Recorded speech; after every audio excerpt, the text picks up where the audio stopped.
Bonjour peuple congolais, ça dépend au Bozali Kolanangai. Ngai Ndekonabino Christian Bola bien membre peuple Mokonjo, peuple souverain, combattant, résistant, révolutionnaire. Nazali PNI et Nikoloba politicien non institutionnel. Politicien non institutionnel, Bandekonanga et Nikoloba que politicien Oyo, Azali Koloba Makambu Sembo, politicien Oyo, Azali Koloba Makambu donc pour nous protéger Mboka Naye, politicien Oyo, donc Azali ko bongisa Mboka Naye, Azali ko se poumoner pour na amema quelque chose pour na Mboka Naye. Donc Azali politicien Oyo, Azali Koloba Makambu, pandenge mona ba politicien bazali na kati ya ba bâtiment na kati ba institution Mboka. Sujet to yena biso to bino lelo ezali sujet moko aussi très intéressant. Ezali sujet Oyo, ezali centré sur la constitution Congo. Ezali centré sur situation Oyo ekoki kobima en dehors ya constitution aussi ya Congo. Constitution ya Congo boyebi donc ezali qui promulgué le 18 février 2006. Basali quelques révisions boyebi deux tours comme un seul tour et que donc constitution en vigueur na Congo lelo yango wana. Bien que to sepelaka nango te na aspect mususu mais constitution ezali en vigueur yango wana. Bandeko na ngai tozali ko sala vidéo oyo par rapport à la situation actuelle. Hier ou avant-hier, il y a eu crash dans le Congo, donc Namanyema. Aujourd'hui, nous venons, hier on a fait une vidéo par rapport à ça. Et aujourd'hui, on vient faire une vidéo pour montrer les coulisses du crash en quelque sorte. Qu'est-ce que les Tutsis visent et qu'est-ce que nous, les Congolais, nous visons. Et notre démarche, n'est-ce pas, précède la démarche des Tutsis.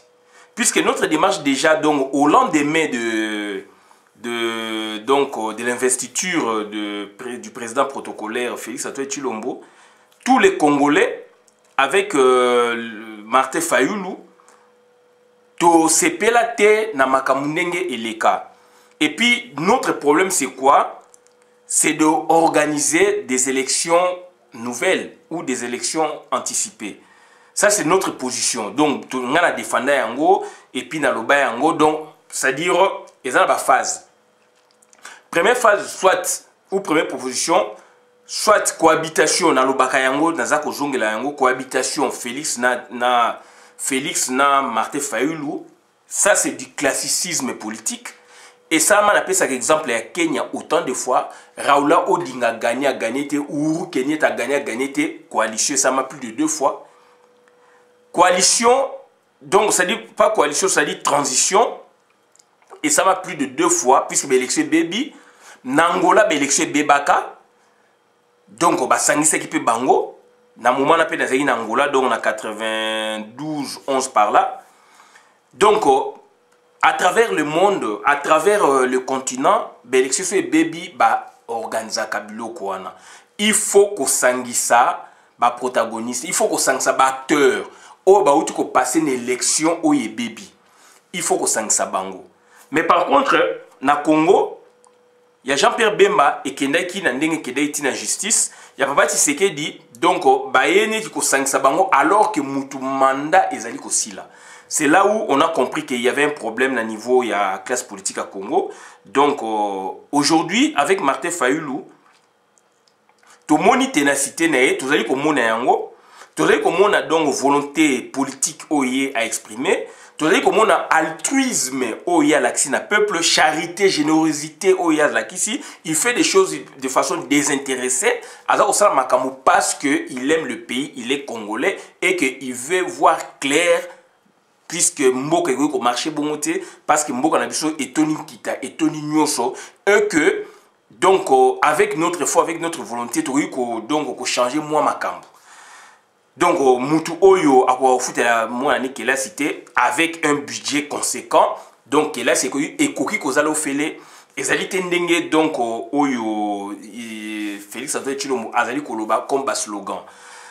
côté transport ezali bien te bo, on peut toujours créer ba tram ba pays mingi lelo comme ba tram ba TGV etc. Alors que biso toza ba métonio swana o esalaka ba pareil wana. Donc côté électricité toza ba courant makasi. Or lelo aussi ba panneau solaire. Nous avons donc nous avons un pays oyoke donc c'est-à-dire soleil ba rayon soleil ma donc eza makasi donc mo eza makasi. Et puis donc on peut exploiter aussi ba champ moko ya ba panneau solaire pour produire l'électricité à part ba inga ba zongo ba mobile mbongo etc. Donc dans tous les domaines tourisme donc c'est-à-dire on a des parcs tout ça ba parc oyo espèces rares végétales animales ezali na monde te mezaka na Congo. Prenons l'exemple donc il y a éléphant blanc ezalaka na parc ya Salonga. Prenons l'exemple il y a Okapi ezali na parc o ezalaka donc côté ba na Kivu kuna na Kisangani Kundelu kubeba nini so la prononcer comme mabebo excusez ngai parc moko ezali wana place Okapi ezalaka. Toza ba gorille de montagne ezali na Congo, toza ba bloc belé tozali na na Patrick Fonja na sina talango pe na période ya Mobutu un peu est parti état professeur Vundwa ba kendaka donc na Kivu ba la kisaka na télévision en direct place oyo source d'eau chaude naturellement. Donc certes ezali par rapport à fait il y a ba tremblement de terre et Patrick Fonja aussi a visité Kiango. Professeur Vundwa à l'époque to mona boinakine azali sur place donc aux amaki otie ozuli kemotie et beli à la minute donc tozana ba biloko oyo ezali belé et bokechwa ya mopé asita aussi parc quoi donc lac moko bazali ko kenena papa oyaye donc na mbandaka opusani muke atangaka lac moko ezali mbisi ya kosakanate et puis donc ezali na plage pe ya kosakanate donc c'est-à-dire tozali na ouverture sur l'océan tozali na plage munene ezali wana na Congo et l'unique plage où ezali au bord ya océan à part wana ba plage musu ezali donc lacustre ya ba lac ya ba rivière ou ya fleuve et lelo aujourd'hui je vis donc il y a des projets il y a construction il y a corniche il y a ville à Kinshasa. C'est intéressant avec un parc immobilier na Gombe tout autour il y a fleuve kobanda ambassade il y a France au bord il y a fleuve pour ba kota tina kata fleuve donc ba kotonga corniche ezali na tina chanik de ekosala boye tina chanik de corniche ezali donc endroit oyo ezali au bord ya mai, il y a rivière, océan, etc. Et que tout autour, il y aura des routes, parc, jardin, école. Je vu le plan, c'est intéressant. Donc, ezali appelé à devenir un pays émergent, un pays riche, mais avec des dirigeants au bazali na conscience. Maramezo les kanamboka na biso eza normalité. Kindoki kutu tokolo ba kindoki oui on comprend kindoki mais oya biso ezali plus que kindoki. Donc bandeko na ngai parce que tokoti na piège ya ba étranger puisque mon kolomboka atazali ko sala mabe conscience ezongela kaye.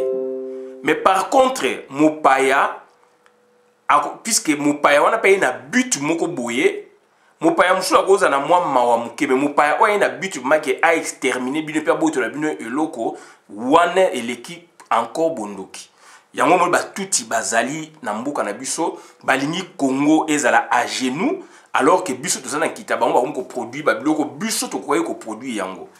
Donc époque ya Mobutu ezali révolu, ce monsieur nous a laissé des valeurs. Régime nae éthique biso ba valeur ba français ba rejeta biloko nyonso tout ya ba monarchie ba rejeta biloko ya ba Napoléon ba Louis XVI ba non Mobutu il a laissé des œuvres ba réalisation ezali wana parler du peuple oyo leloyo donc bozali wana ko kende pona et comme il donc siège à parlement naturel donc au départ originellement eza yangote parlement congolais, palais de la nation. Kuna na Gombe kuna. et quand on permet la banque centrale et le comment on a parlé de la monnaie etc. na Gombe na Sekuna côté fleuve on a des parler de la nation il y a Congo au ba belge batonga président Kasavu président premier ministre Lumumba oyo basale ba discours ba nini c'était là-bas. Parler du peuple, il faut tout le barango puisque l'histoire n'a pas déformé.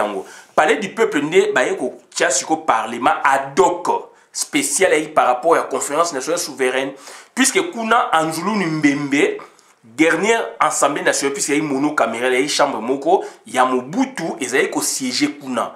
Si ko bango, si ko révolution salami, donc il faut si ko tout que la conférence nationale souveraine, il faut pas institution Sika et Bima. Donc kuna bango ba continuer ko siéger puisque ba lingaki ko baisser braté. Yango ba ko ponande parler du peuple. De parler du peuple ezali biloko oyo et salami pendant que Mobutu aza président. To ko beza mbongo azayi oui na cadre de coopération Chine Congo oui mais les deux ça fierté za biloko o Mobutu atiki. Donc stade Kamanyo les ezali biloko o Mobutu atiki. Na bona kende na ba détail na tangi mi balé wana. Donc ça dit c'est un monsieur qui avait bossé. Donc ça n'a rien à voir avec sa dictature. Donc je parle maintenant, je prends les biens, côté positif il y a Mobutu, côté positif il y a MPR. Si aujourd'hui, tu as dit qu'on évoquait MPR, tu as dit qu'on évoquait non seulement MPR, tu as dit qu'on évoquait donc drapeau et Zaïre. Donc aujourd'hui, je dois me permettre donc de vous dire que je suis zaïrois et non congolais. Puisque durant cette période, on a vécu quand même la paix. La paix retrouvée, la tranquillité publique, on l'a vécu. Quand bien même qu'il y avait dictature, et puis il y avait quand même, donc, c'est-à-dire régulation à Makambu, respect à Batupé Zalaki. Donc voilà, c'est très important, Makambu na lobby Oyo, parce que tout ça qu'on s'est projeté dans l'avenir. Kosi bino, nangaina, bisonyo, na mindeleke, donc révolution Zalikoya. Or, la révolution, c'est une occupation. Le même jeu au qui l'aura désiré Kabila, PC Bokondi, camoufler, bombibino, il fallait qu'il y ait un terrain de découvrir. Et puis, l'aura désiré Kabila a se rétracté après, a changé position. Donc, la même chose, donc on a. Na Félix Antoine Chilombo et na misu na biso ndeko na ngai est-ce que biso tozali ba morphe est-ce que biso tozali bato to kufa kala ou be tozaba on ne comprend pas. Je comprends encore duplicité au basalaki na Laurent Désiré Kabila Aouti Zamba azako progresser on connaissait pas encore le temps que tout se connaît to yeba feeling yango makamna bango est-ce que il est avec les Congolais tout ça na pas côté na jewana to yeko bango après. Mais il y a eu riposte et il en a prêt. Et il a payé cash à Koufi puisque Azaï Kotoun a changé. Si comme Félix Antoine Chilombo, Oyo Bissoto Bundi ensemble, Oyo Azali Pe Congolais, le quoi Laurent Désiré Kabila, tout il va salir deuxième jeu. Du pouvoir, va passer sous une déconabino. Mais cette fois-ci, ça on a mis sous Makasi. Puisque commis na Souka. Il y a Laurent Désiré Kabila, je comprends. Saliango na camouflage. Il le temps que tu comprennes, je me répète, tu es au fond de la miso. Mais oyo c'est les biso imposer biso nanko bande konangai. Et situation biso tondi mayango. Et puis moutongo pe azupe élection te. Mouto ba bengsa liboso ezali donc Martin Fayulu Madidi. Yango na zo Sabino Félix à se confondre dans la thématique naie puisque Martin Fayulu nde azali altruiste. Altruisme ezali mutu oyo ezali doctrine oyo batu basala makambu sans intérêt azo sala ngo puisque donc naturellement donc azako servir des batu ce sont des philanthropes ce sont des batu basali donc donc ce sont des hommes charitables basa batu mo ba généreux donc ça dit ce sont des batu o bazako sa makambu pour faire avancer les choses mais Félix Antoine Chilombo alobi akokufa. Donc, Arondima Akoufa Pona qui est payé là-bas, contradiction, puisqu'il y a autour de tribalisme, etc. Aujourd'hui, tu as le sujet, Mounen Ezali, intérim visé par les Tutsi Power et la transition par les Aïrois. Donc, on a deux mots, intérim, na transition. Donc, ça dit, le loyo, bandekonanga, bo, landangai, bien aboké, bipenza. toye koloba makambu ya intérim qui est visé par les Tutsi Power parce que tout le monde crash ndenge salami. Malheureusement, bah raté Félix, mais ezali donc dossier zali puisque John Garang bah toujours souhaité mais botanga bah histoire bah crash à travers le monde, vous comprendrez crash puisque Batoumabé bazali na Congo, ce sont des criminels, bakoulou na cravate, bazali na biso, légaliser bango pesa bango pouvoir, siko bango mutu, créer Félix puisque moi c'est représenter zati. Et sali doublon, poste nyonso ya République. Donc bandeko na ngai ezali pasi mingi. Donc au moment dans le ministère boye, donc Bochab azali wana ministère de l'information bokanisi ke mende azali te, c'est mende qui contrôle na Sankuru élection samé kuna ya gouverneur boboyi mende mais muto azali kuna azali pire petit à mende, donc mende azali ko contrôler Sankuru autrement bolinga ka ba changer kaka donc chauffeur ba changer chauffeur mais donc politique nyos tout ya Sankuru donc c'est mende qui contrôle communication do ministère donc il y a information communication c'est mende qui contrôle. Donc, oye siko awa donc na gouverneur ya ville à Kinshasa, c'est qui nani mukolo gouverneur ya ville à Kinshasa, c'est Obé Minaku. Donc asimbisi on ni Gentini Ngobila. OK, na ministère de la défense kuno komona mutuboye asimbisi. Roubero asimbisi. Oromona na place boye bien que Roubero azalaka toujours donc ministre de la défense attitré mais de fait, oromona côté boye primature. Donc, Moutasimi primature ya Congo, lelo ezaneni, c'est Vital Kamerhe. Mais c'est Ilunga Kaba. Alors, c'est monsieur, c'est une marionnette, un amorphe. Donc, ça dit, c'est un monsieur. Donc, ça dit, Azali, donc, Ezama Mingi, donc, Moutumoko, presque inexistant. Il est presque inexistant, mais c'est lui, le premier ministre du Congo. Donc, ils ont créé des doublures par-ci, par-là, etc., etc. Donc, Kamerhe Nengazaliwana, donc c'est lui qui dirige le Congo. C'est lui qui fait, en temps normal, qui ferait, n'est-ce pas, l'exécution du plan du président de la République. Alors, le président de la République, Bino Félix, Azan a plan mon côté.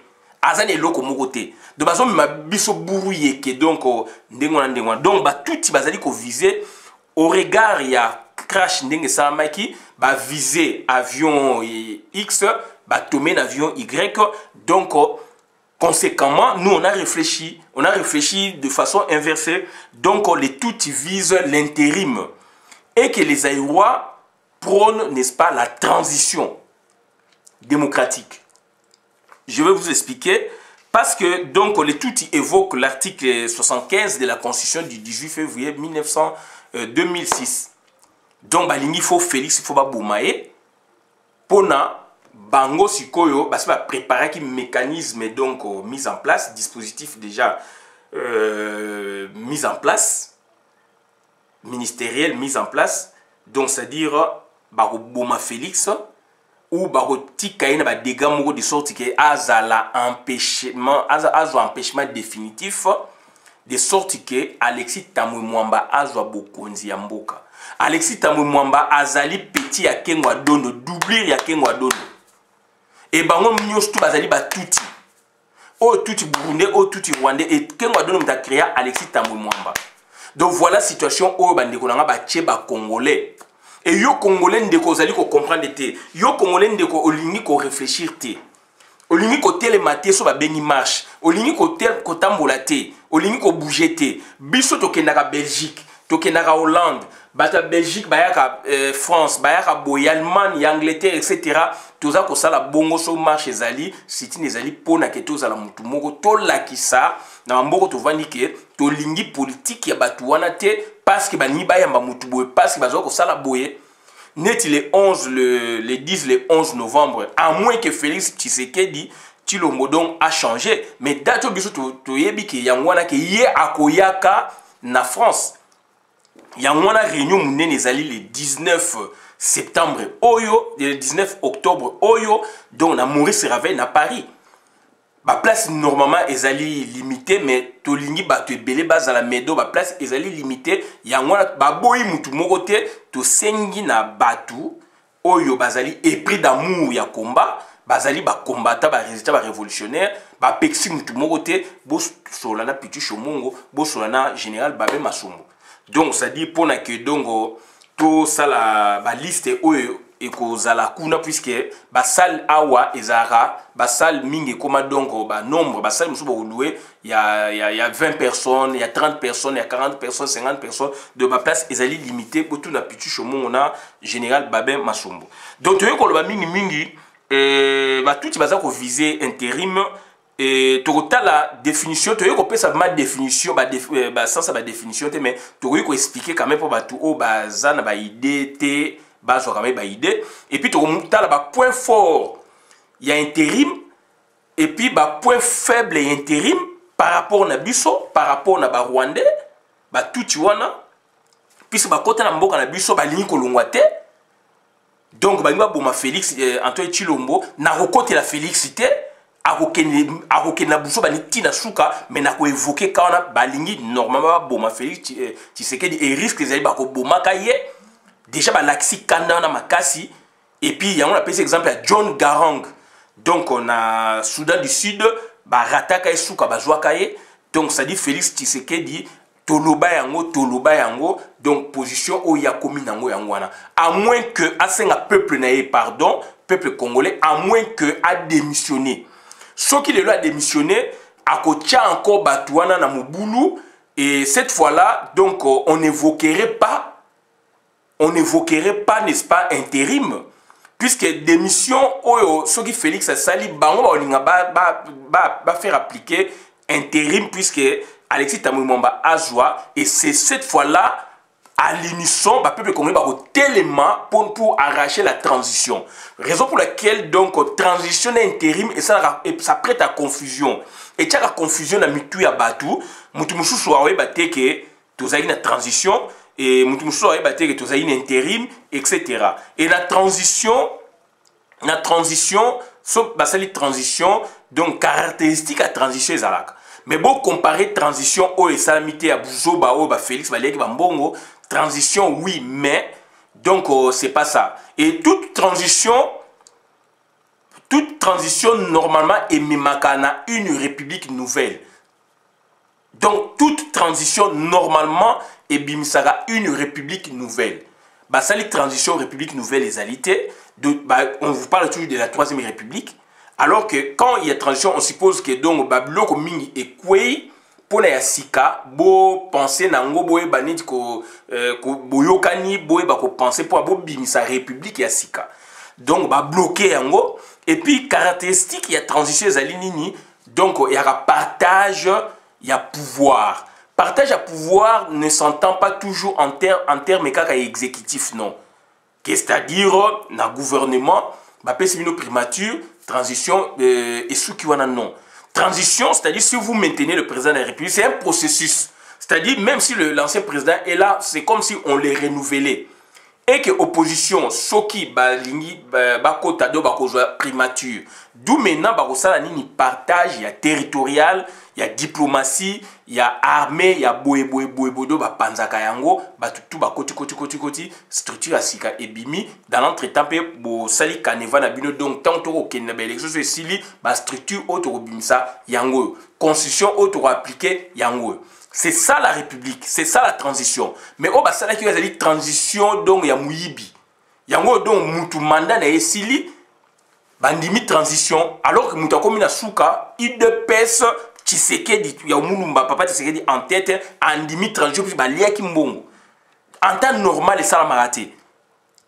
Puisque yango moni moyen donc ba côté sabat na bango ezate de ba ina souci wana ti. Bazali ko viser mbongo. Ba ina besoin na yoté donc membre ya IDPS. Mais en temps normal une transition respectée donc ekozama partage et ba biloko wana bokoti bat na bino na parlement bosali boye to moni yango na période quand même à Mobutu to moni biloko wana tango ya na transition ya 90 ti afidèle yé to moni quand même moi ba partage wana yango to ko loba yango parce que donc to moni yango to vivre yango mais o ba yeko la biso dernièrement yango te et moi na oyo a viva yango te bana oyo ba botami donc depuis l'arrivée à afidèle oyo puisque les institutions mboka lobby a parlé de transition ce qui par exemple a sali ce qui par exemple a na ba faculté ya droité ya économité ya ba sciences politiques et relations internationales donc a sali ba sciences mususu pour na transition oh ba outu ko produit ce n'est pas ça la transition donc transition en temps normal n'est expliqué l'icolo donc le deux mots prêtent à confusion intérim ezanini transition ezanini yango na to meka ko expliquer ba concept wana et puis total ezakana temps nini période ezakana temps nini oyo esengeli basa transition temps nini oyo esengeli basa la donc intérim et puis tokolinga surtout expliquer bino avantage donc point fort il y a transition côté na biso est-ce que vous avez côté ya touti point faible côté na biso pour la transition ko ça lango na point fort point faible côté ya touti est-ce que ego intéressé bango transition token intérim on parle du contexte actuel politique bandego na ngezali par rapport à contexte actuel je ne suis pas dans le contexte à 60 je ne suis pas dans le contexte à 2016 na on parle dans contexte oyo makamunde tozala ngo sikoyo élection Martin Fayulu a gagné té donc le lo makam o ezali crash pay outi ko sala ma yango to évoquer contexte est donc très important cadre contextuel est très important dans l'histoire et puis dans la politique yango toza ko relater bon mais manga la contexte ancienneté contexte imaginaire je parle d'un contexte précis actuellement donc voilà donc point faible, point fort, côté transition, côté donc intérim, pour na bango, pour na biso, tout ça, on va voir ça ensemble. Donc pour na tout banda, tout expliquer bino déjà qu'est-ce qu'est la transition. Je ne suis pas là pour donner des définitions, mais du moins, et ça peut être bien pour na batouba comprendre quand même. C'est un passage, c'est un intermédiaire, donc la transition c'est un passage, c'est un intermédiaire. Donc c'est un passage graduel d'une idée ou d'un développement à un autre. Déjà passage mobo qui n'a malé mais pour na que bon concevoir et le comme boye pour na beau aboutir nango donc transition ça passage mobo intermédiaire pour beau qui malé pour beau bima pour atteindre l'objectif au beau juli bosso en amont pour beau atteindre en aval et la transition nous sommes presque sous kanini il faut organiser les nouvelles élections et boye ba lisusu qui na Congo depuis 2006 tilelo élection municipale les comme c'est des zones tout ça banini de tilelo et salamate de et comme champ moko privé il y a Hippolyte Kanam il y a tout il power pour ba nomaka et alors base de développement à Congo Utawana je prépare une vidéo je suis en train d'écrire, de coucher des trucs.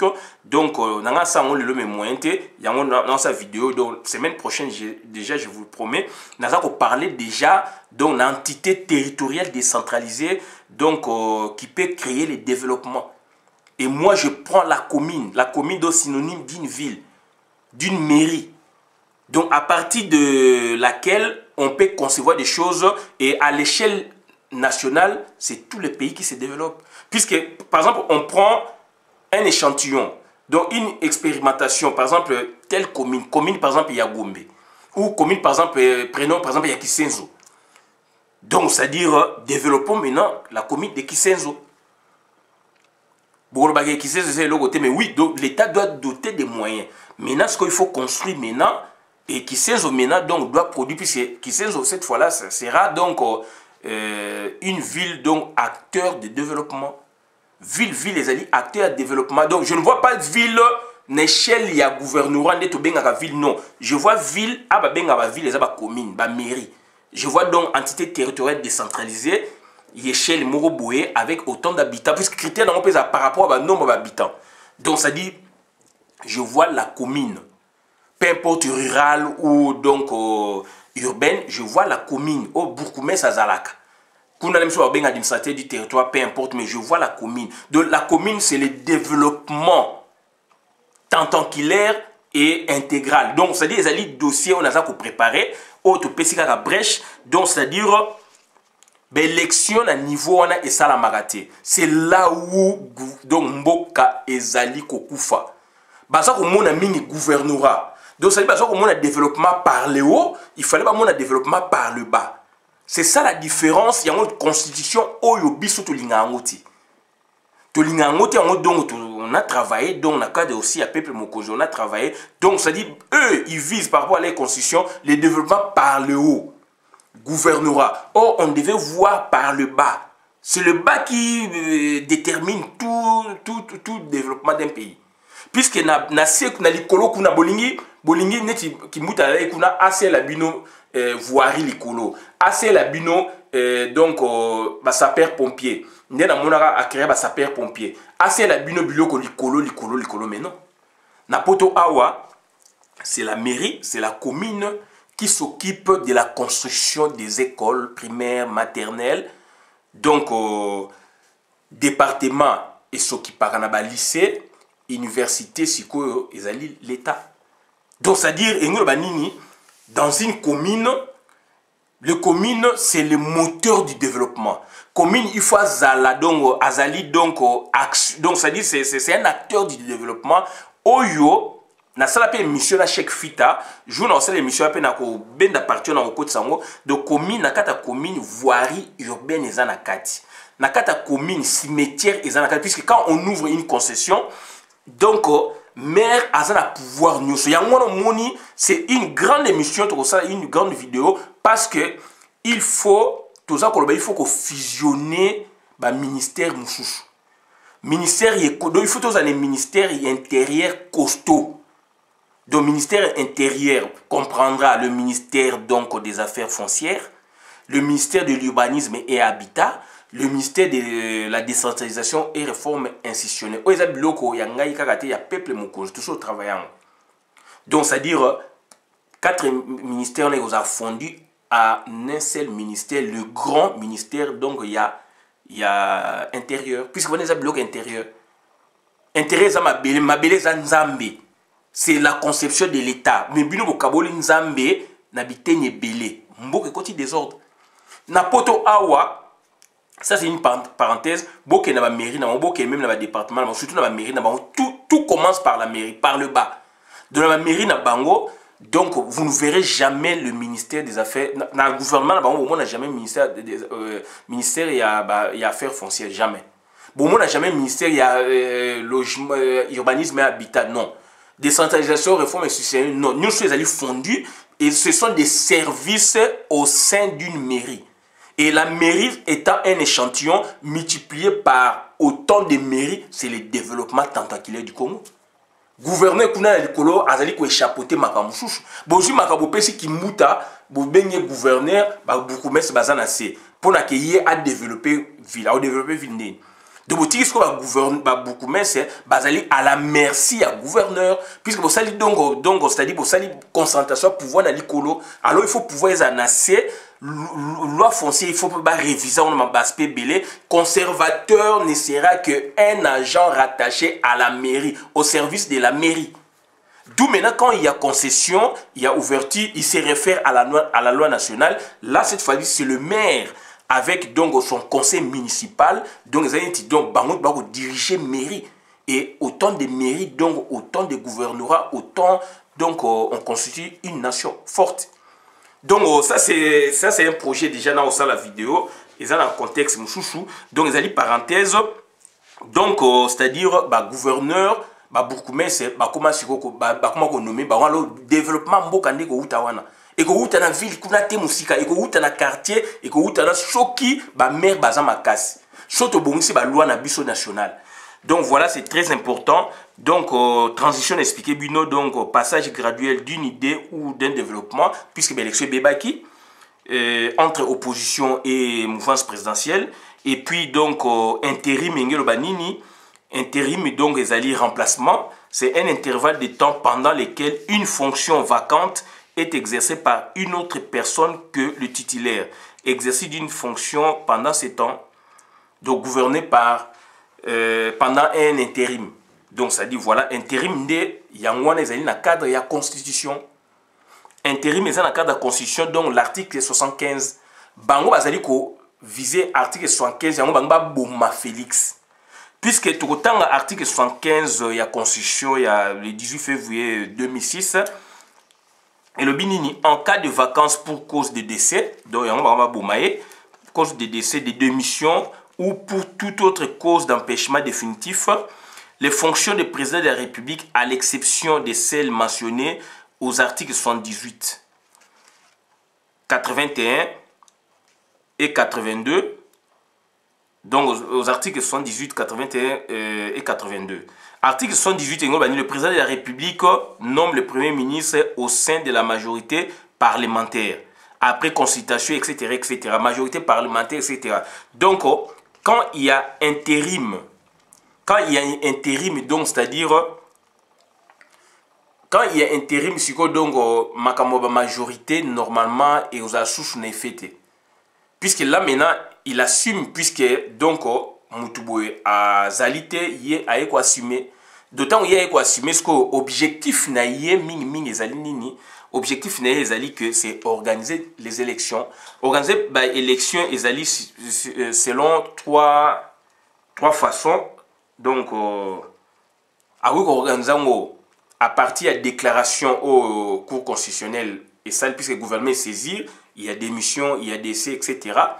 Le gouvernement donc est saisi et dans le cours constitutionnel a prononcé sur vacances. Donc, président Oyo, constitutionnellement, il y a Sénat, président Sénat, il y a place en attendant qu'il va organiser l'élection, président Sika Bima, Ezali na délai donc dans 60 jours à partir de déclaration, dans 90 jours à partir de déclaration, ça c'est constitutionnel, dans 120 jours après déclaration, cette fois-là, CENI, Commission nationale des élections, Senga, la Cour constitutionnelle, Bacha, donc 120 jours.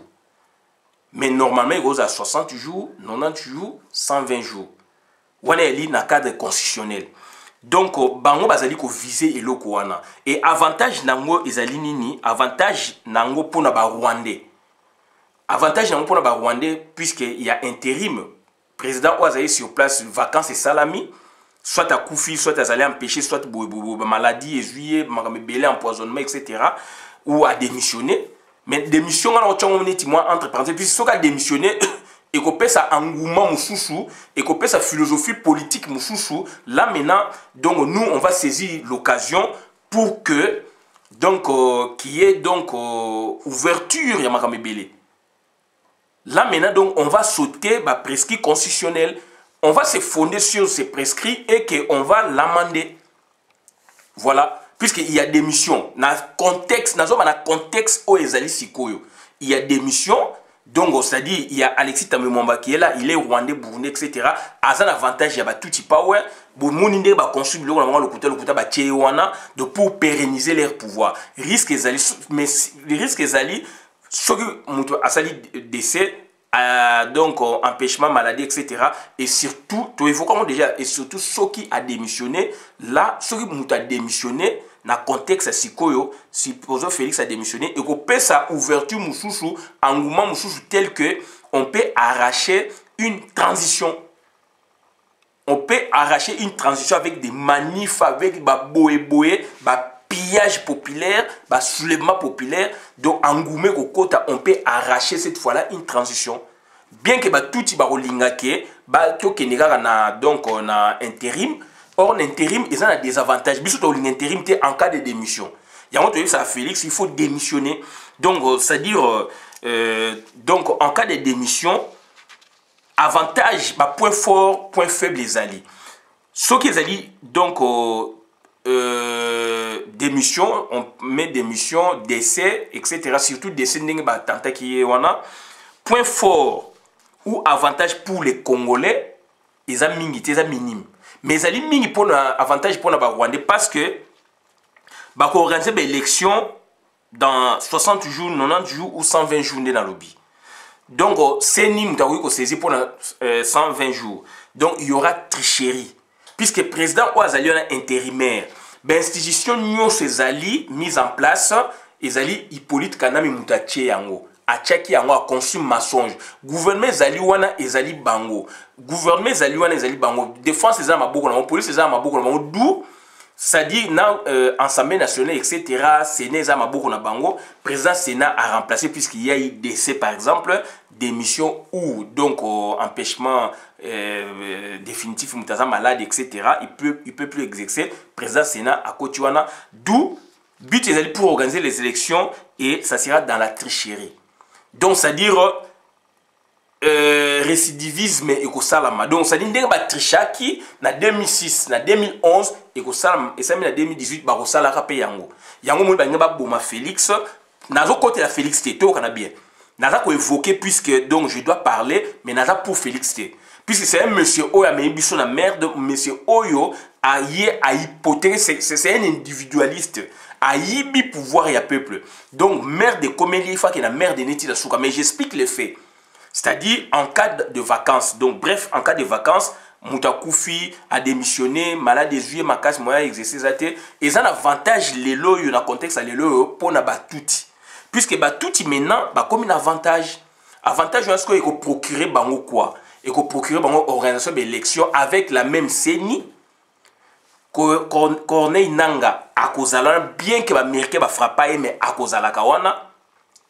Président Luaba Soginani o ya cour suprême et ya cour constitutionnelle ba Jijouana puisqu'il politique kana muta nommé ki bango ba kozala kana ba kosala toujours tricherie bozana armée te bozana police te bozana loko moté ninte assemblée nationale za binoté sénat za binoté donc ba ko tricher avantage ko bango bazali yango mo ba viser intérim ba boma Félix bazwa intérim malamo constitutionnellement c'est Alexis Tomé Mwamba et maintenant tout y power et valide bien puisque dans 90 jours, 60 jours, 90 jours, 120 jours bah organisé bah tché muto bah ko tchawana Hippolyte Kana mais aussi à koki kozongaka puisque bazali na armée bazan makamtu donc bah kolobani constitution et lobby boy. Danger na biso mona donc ça dit point fort côté na bango puisqu'il y a intérim. Intérim ezali donc ko pesa biso avantage té. Mais du moins et ko pesa biso avantage si il arrivait à démissionner.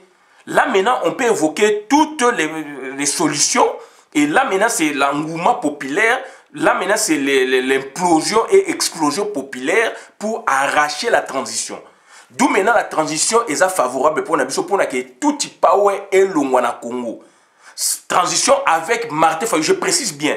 Puisque tout le monde transition avec des aventuriers, il y a eu deux pèses. Je parle bien transition avec Martin Fayulu, homme providentiel au Congo, je le précise. Martin Fayulu, donc homme philanthrope, donc c'est-à-dire altruiste. Il peut mourir pour nous. Il a montré ça. Il est de la race de Papa Simon Kimbangu. Il est de la race de Lumumba. Et donc au Congo, on en compte que deux auxquels donc on peut le mettre là aussi dans cette série.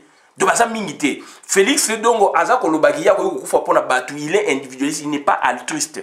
Altruisme, c'est une vertu. Et il faut voir, comparer le comportement politique ou donc social, il y a Martin Fayulu, comportement politique ou social, il y a Félix Antoine Tshilombo, cursus na bango, donc social, familial, etc.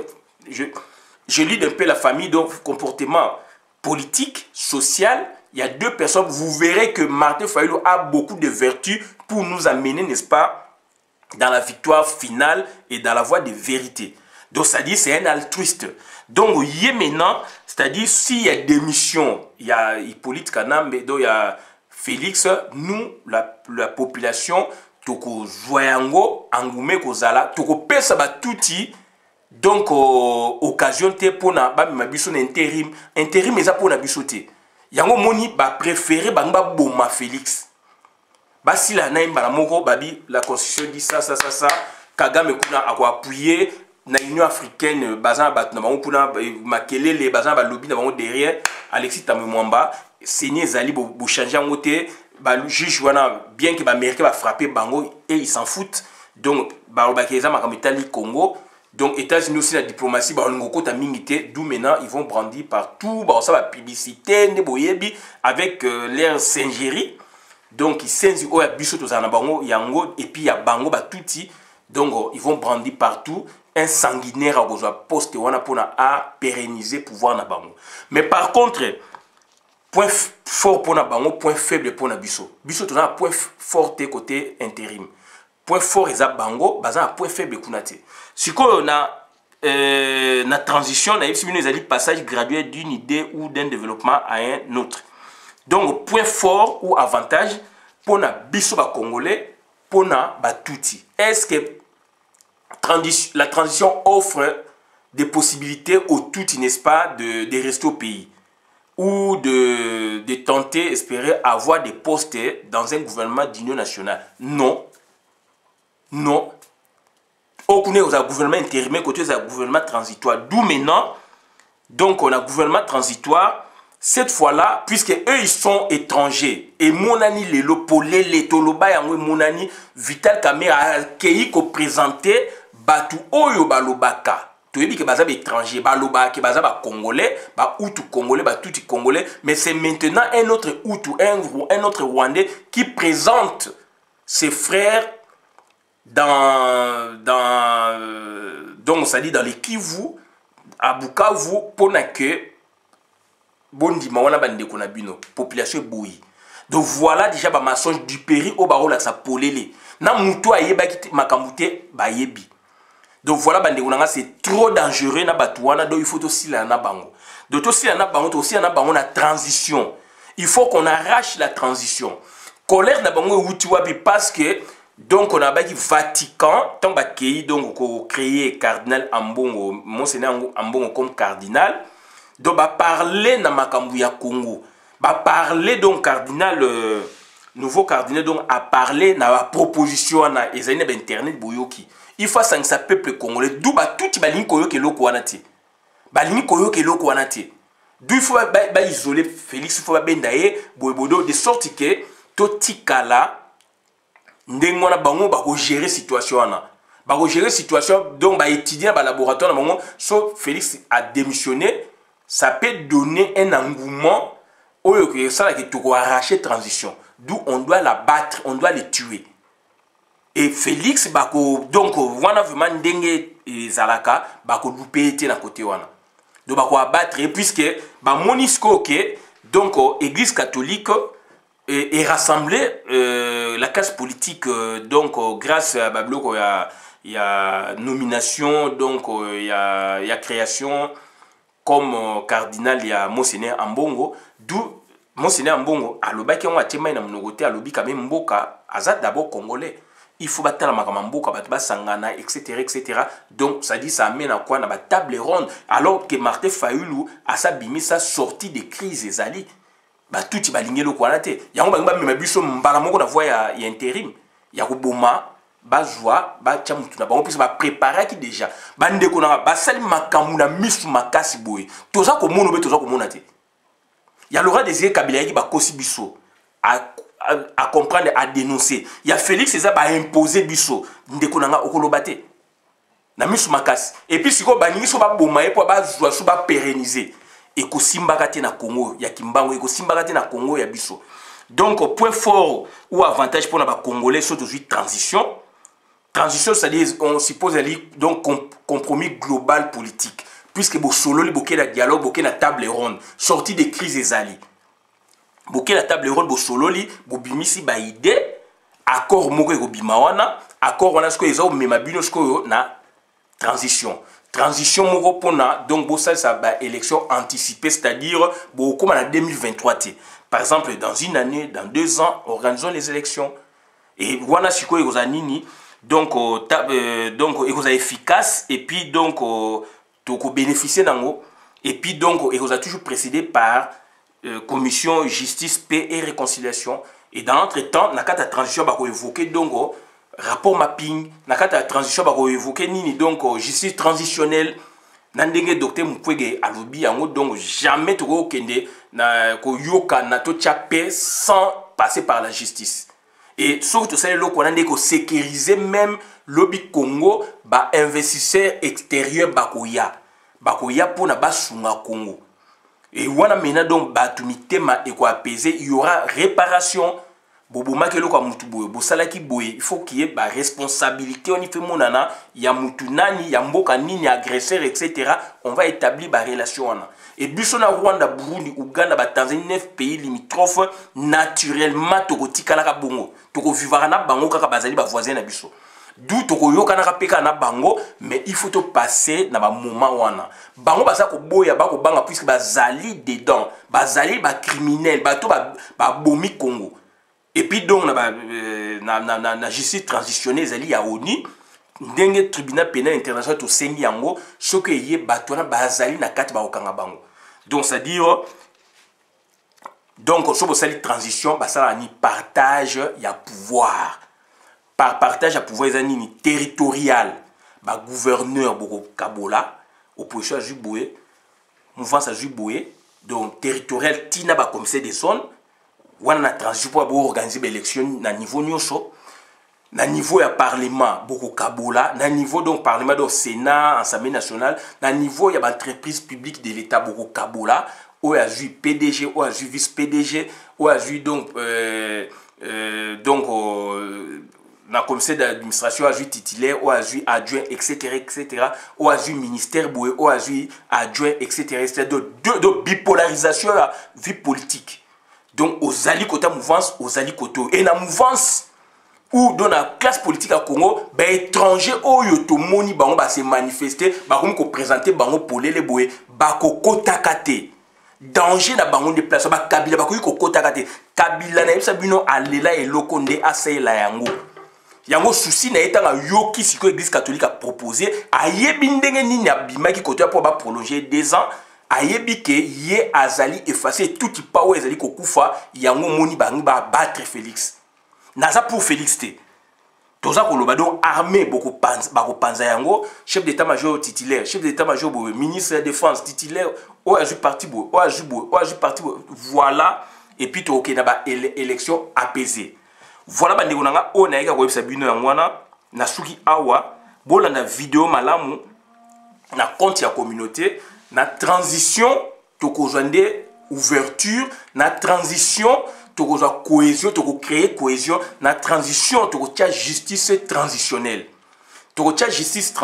na transition donc lobby mboka ekobima liboso et puis toko créer république mususu mais n'intérim toza la chance muke yango bani ba boma nde ba bomi avion ba boma Félix pour ba zwambala moko bensition ya kala ekotikalaka na intérim et sous condition ba organiser l'élection boyodo ba biloko wana bananga ba boyeboy justice transitionnelle ekozalaka te yango ne sengeli bandeko nanga to vene loko makasi on a ko sabina ngwana na suki abolo na vidéo madame na compte la communauté merci do ba touti baza ko viser le loyo article 75 mais biso to ko viser ya moti. Donc, si j'ai n'absais Ali, RDC double point, l'intérim visé par les Tutsi Power et la transition par les Ayowa. Merci.